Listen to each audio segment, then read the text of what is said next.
नमस्कार, आप देख रहे हैं एक भारत वंचितों की आवाज और आपके साथ मैं हूं राम बाबू गौतम। आज मैं ऐसे आंकड़े लेकर के आया हूं, आज मैं ऐसी रिपोर्ट लेकर के आया हूं। इस रिपोर्ट को पढ़ने, जानने और समझने के बाद आपको भी यकीन हो जाएगा कि अगर मायावती इंडिया गठबंधन में आती हैं तो मोदी की राह कितनी मुश्किल हो जाएगी। आज मैं पूरा ब्यौरा लेकर के आया हूं कि अगर मायावती इंडिया गठबंधन में शामिल होती हैं तो पूरी भारतीय जनता पार्टी सिर्फ 7 सीटों पर सिमट जाएगी। वो 7 सीटें कौन सी हैं, किन सीटों पर भाजपा की हालत खराब होगी और किन सीटों पर भाजपा की जीत होगी, पूरा रिकॉर्ड और पूरा ब्यौरा लेकर के आया हूं। इसलिए आज का जो विश्लेषण है, आज की जो एनालिसिस है, स्टोरी है, ये आपको पूरी बहुत ज्यादा समझने की जरूरत है। इस रिपोर्ट पे मैंने बहुत ज्यादा अध्ययन किया है, मैंने कई जिलों के आंकड़े निकाले हैं और ये आंकड़े अब आपके सामने मैं लेकर के आया हूं। अभी खबर चल रही है कि मायावती इंडिया गठबंधन में शामिल होंगी या नहीं, लेकिन मैं आपको बता दूं कि मायावती इंडिया गठबंधन में शामिल हो सकती हैं और अगर होंगी तो फिर भारतीय जनता पार्टी के लिए सिर्फ और सिर्फ वो 7 सीटें हैं, केवल 7 सीटें हैं जहां पर भारतीय जनता पार्टी के लिए जीतने की गुंजाइश रह जाती है। और उत्तर प्रदेश में भारतीय जनता पार्टी 73 सीटें हारने जा रही है। अगर मायावती इंडिया गठबंधन में शामिल होती हैं तो भाजपा 73 सीटों पर बहुत बुरी तरह से हार सकती है और सिर्फ 7 सीटों पर भारतीय जनता पार्टी के जीतने की गुंजाइश है। वो 7 सीटें हैं लखनऊ, गोरखपुर और वाराणसी। नोट करते जाइए सीटें, वाराणसी, लखनऊ, गोरखपुर, मिर्जापुर और मथुरा और अमेठी, और 7वीं सीट है संत कबीर नगर, जहां से संजय निषाद के बेटे प्रवीण निषाद सांसद हैं। तो आप ये 7 सीटें नोट कर लीजिए और इन्हीं 7 सीटों पर भारतीय जनता पार्टी को क्यों जीत मिल सकती है उसकी भी मैं एनालिसिस करूंगा, बाकायदा आंकड़ों के साथ बताऊंगा। 2019 में किसको कितने वोट मिले थे ये सब एनालिसिस बताऊंगा।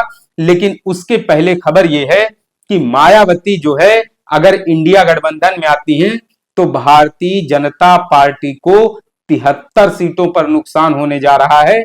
73 सीटों पर, जी हां, भारतीय जनता पार्टी जिस मिशन 80 की बात कर रही है उस मिशन 80 के लिए उत्तर प्रदेश में सीटें जीतना मुश्किल हो जाएगा। जो मिशन 80 का भाजपा का रथ है वो उत्तर प्रदेश में रुक जाएगा अगर मायावती इंडिया गठबंधन में शामिल होती हैं, इंडिया गठबंधन का हिस्सा बनती हैं। जो मोदी मैजिक है, मोदी का मास्टर स्ट्रोक है, शाह का जो चाणक्य वाली नीति है, वो चारों खाने सब चित्त हो जाएगी सिर्फ मायावती के एक फैसले से।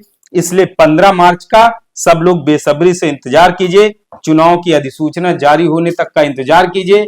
मायावती इंडिया गठबंधन में आती हैं तो भारतीय जनता पार्टी के लिए सबसे ज्यादा मुश्किल, सबसे ज्यादा परेशानी और सबसे ज्यादा समस्या कहां होनी है, उत्तर प्रदेश में होने वाली है। वो भारतीय जनता पार्टी जो 2014 से ज्यादा 2019 में सीटें जीती थी और उसको उत्तर प्रदेश में सबसे ज्यादा कामयाबी मिली थी। अकेले 80 में 62 सीटें भारतीय जनता पार्टी ने जीत ली थी। लेकिन उसी भाजपा के लिए उत्तर प्रदेश में मुश्किल जो है वो बड़ी होने वाली है।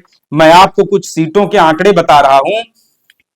पहली जो सीट है वाराणसी है, इसमें 2019 में वाराणसी से नरेंद्र मोदी को 6,74,000 वोट मिले थे और वो पहले नंबर पर थे।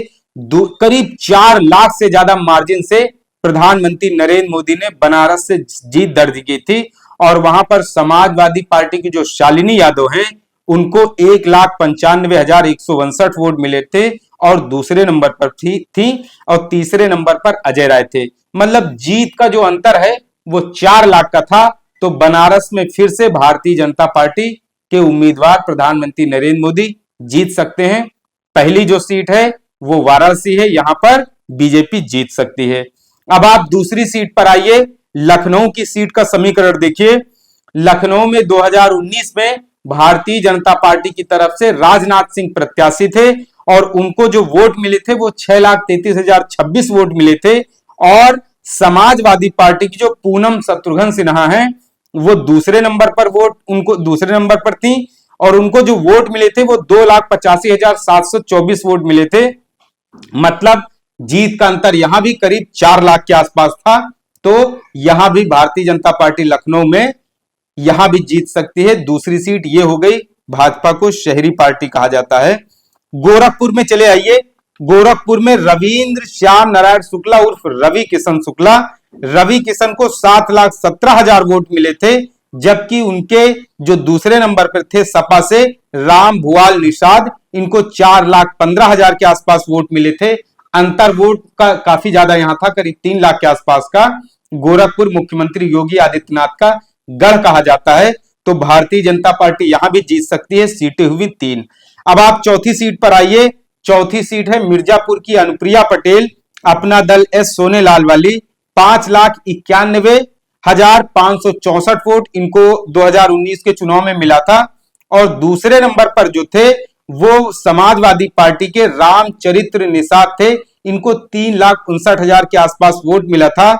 मतलब वोट की जो मार्जिन थी वो 2 लाख से ज्यादा थी। मतलब मिर्जापुर में भी अनुप्रिया पटेल इस बार भी जीत सकती हैं। अब आप मथुरा में चले आइए। मथुरा में जो बीजेपी की प्रत्याशी हैं हेमा मालिनी, 2019 में इनको 6,71,293 वोट मिले थे। और आरएलडी के कुंवर नरेंद्र सिंह को 3,77,000 वोट मिले थे। मतलब वोट की जो मार्जिन थी वो करीब 3 लाख के आसपास थी। लेकिन आरएलडी पिछली बार सपा बसपा गठबंधन का हिस्सा थी और इस बार कहां गई है, बीजेपी में आ गई है। तो मथुरा सीट पर भाजपा की पकड़ थोड़ा और मजबूत होगी। मतलब यहां भी भाजपा जीत सकती है। 5 सीटें, 4 सीटें मैंने आपको बता दी, 5 सीटें।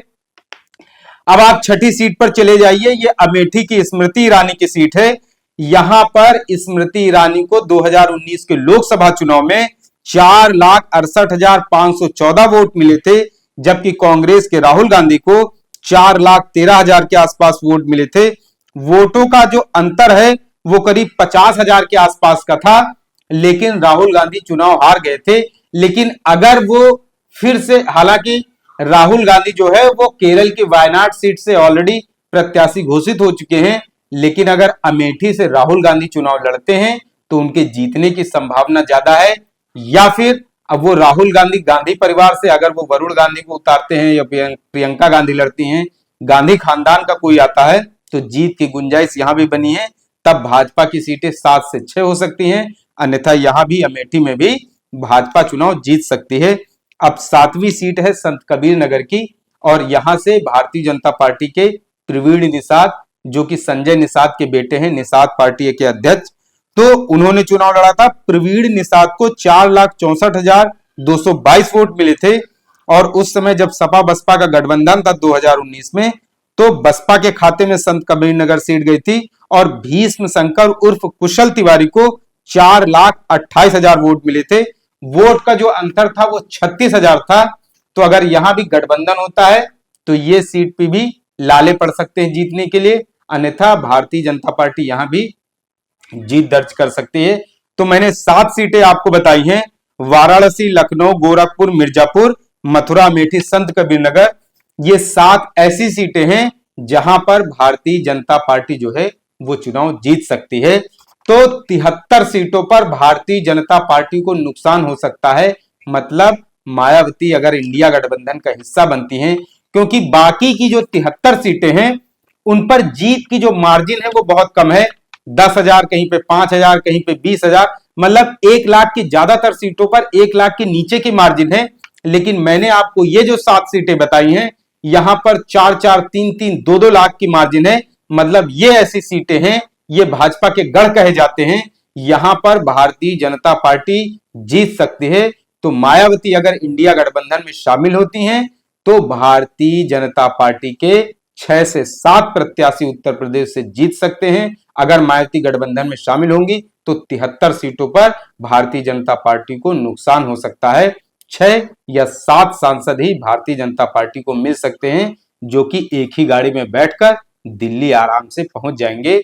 तो अगर बहन जी चाहती हैं कि बहुजन राजनीति को बचाया जाए, उत्तर प्रदेश में भाजपा का रथ रोका जाए, बीजेपी का जो मिशन 80 का सपना है उसको रोका जाए, भारतीय जनता पार्टी जो 80 में 80 सीटें जीतने की बात कर रही है, वो भारतीय जनता पार्टी जो 400 प्लस का नारा दे रही है, अब की बार 400 पार का नारा दे रही है, वो नारा कहां से साकार हो सकता है? उत्तर प्रदेश से। लेकिन उत्तर प्रदेश में उस रास्ते को कौन रोक सकता है? मायावती। और इसीलिए बहुजन समाज पार्टी के कार्यकर्ता, पदाधिकारी, कोऑर्डिनेटर, जिला अध्यक्ष से लेकर के जो बहुजन समाज है, जो सोशल वर्कर्स हैं, समाज के दूसरे हिस्से के लोग हैं, वो भी अपील कर रहे हैं कि बहन जी गठबंधन में आइए और भाजपा का रास्ता रोकिए। तो मैंने आपको ये 7 सीटों के समीकरण, 7 सीटों का विश्लेषण बताया है। इन 7 सीटों पर भारतीय जनता पार्टी 2019 के लोकसभा चुनाव में काफी ज्यादा अंतर से जीती थी। यहां मार्जिन बहुत ज्यादा है, यहां फिर से भारतीय जनता पार्टी जीत सकती है। बाकी 73 सीटों पे समीकरण गड़बड़ा सकते हैं। ये तब हो सकता है जब मायावती इंडिया गठबंधन का हिस्सा बने। आपको ये विश्लेषण, ये रिपोर्ट, ये एनालिसिस कैसी लगी, इसके बारे में आप हमें अपने कमेंट, अपने सुझाव जरूर दें। आपसे अपील है, अनुरोध है, आवेदन है, निवेदन है कि आप एक भारत को, बहुजन के चैनल, बहुजन समाज के चैनल को, एक भारत को सोशल मीडिया पर अपने लोगों के बीच में, अपने ग्रुप्स में, शोषितों पीड़ितों के ग्रुप्स में इसको शेयर और सब्सक्राइब जरूर करते रहें, जिससे कि बहुजन समाज की आवाज को, बहुजनों की आवाज को, शोषितों पीड़ितों, वंचितों और मजलूमों की आवाज को एक बड़ा मंच बनाया जा सके। धन्यवाद। जय भीम, जय भारत,